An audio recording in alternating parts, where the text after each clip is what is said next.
നമുക്കിന്ന് പുരാതന സാഹിത്യത്തിലെ തന്നെ ഏറ്റവും ശക്തമായ ഒരു സ്ത്രീ കഥാപാത്രത്തെ പരിചയപ്പെടാം.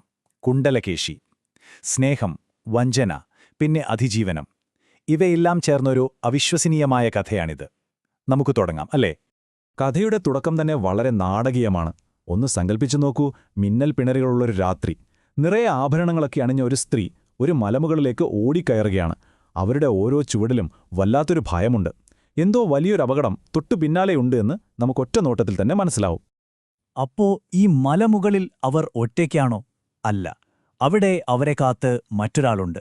അവരുടെ വിവാഹജീവിതത്തിലെ ഏറ്റവും ഇരുണ്ട സത്യം വെളിപ്പെടാൻ പോകുന്ന ഒരു വലിയ ഏറ്റുമുട്ടലാണ് അവിടെ നടക്കാൻ പോകുന്നത്. ജീവൻ രക്ഷിക്കാനുള്ള ഒരു അവസാന ശ്രമം എന്ന നിലയ്ക്ക് അവരെന്താ ചെയ്യുന്നോന്നോ, തന്റെ ശരീരത്തിലുള്ള വിലപിടിപ്പുള്ള ആഭരണങ്ങൾ ഓരോന്നായി ഊരിയെറിയുകയാണ്.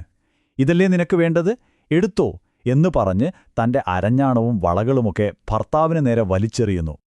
ഇവിടെയാണ് ആ ബന്ധത്തിന്റെ ആഴത്തിലുള്ള പ്രശ്നം നമുക്ക് മനസ്സിലാവുന്നത്. നോക്കൂ, ഒരു വശത്ത് ഭർത്താവ്, അയാളെ സംബന്ധിച്ചിടത്തോളം ഈ കല്യാണമെന്ന് പറയുന്നത് അധികാരത്തിലേക്കുള്ളൊരു എളുപ്പവഴി മാത്രമായിരുന്നു. പക്ഷെ മറുവശത്ത് അവൾക്കതൊരു വലിയ പ്രതീക്ഷയായിരുന്നു. ഒരു കള്ളനാണെന്നറിഞ്ഞിട്ടും സ്നേഹം കൊണ്ട് അവനെ മാറ്റിയെടുക്കാമെന്നൊരു വിശ്വാസം. ആ വിശ്വാസമാണവിടെ തകർന്നു വീഴുന്നത്.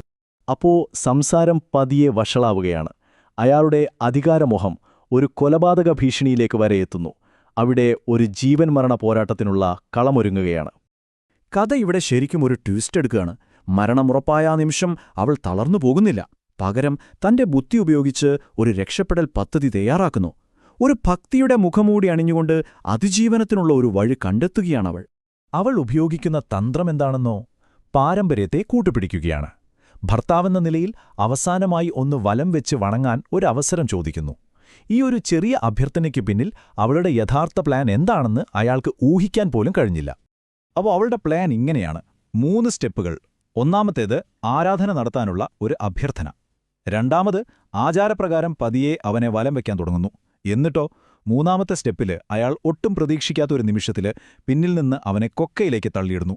ഓരോ ചുവടും ഓരോ നീക്കവും കൃത്യമായി പ്ലാൻ ചെയ്ത ഒരു അതിജീവന തന്ത്രം. ആ ഒരു നിമിഷത്തോടെ എല്ലാം മാറുകയാണ്.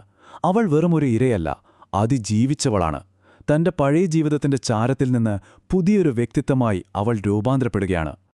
ഈ സംഭവത്തിന് ശേഷമാണ് അവർക്ക് കുണ്ടലകേശി എന്ന പേര് വരുന്നത്.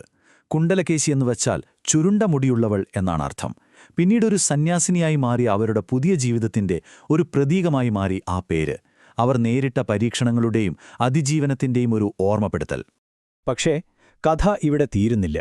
അവരുടെ വ്യക്തിപരമായ ഈ അതിജീവനത്തിന്റെ കഥ പതിയെ പതിയെ വളർന്ന് വലുതായി ഒരു വലിയ സാഹിത്യകൃതിയായി മാറുകയാണ്. അതിനും അതിൻ്റേതായ ഒരു ദുരന്തകഥയുണ്ട്. അപ്പം നമ്മൾ മനസ്സിലാക്കേണ്ട ഒരു കാര്യമുണ്ട്. അവരുടെ ഈ പ്രവൃത്തി വെറുമൊരു വ്യക്തിയുടെ അതിജീവനം മാത്രമായിരുന്നില്ല. അത് പിന്നീട് കുണ്ടലകേശി എന്ന് തന്നെ പേരുള്ള ഒരു വലിയ ബുദ്ധമത ഇതിഹാസ കാവ്യത്തിന് തന്നെ അടിസ്ഥാനമായി. അങ്ങനെ അവരുടെ കഥ ആ നാടിന്റെ സാംസ്കാരിക ചരിത്രത്തിന്റെ തന്നെ ഒരു ഭാഗമായി മാറി. പക്ഷേ ഏറ്റവും വലിയ ദുരന്തം എന്താണെന്ന് വെച്ചാൽ, ഇത്രയും പ്രാധാന്യമുള്ള കുണ്ടലകേശി എന്ന ആ ഇതിഹാസ കാവ്യത്തിന്റെ ഒരു മുഴുവനായ കോപ്പി പോലും ഇന്ന് നിലവിലില്ല.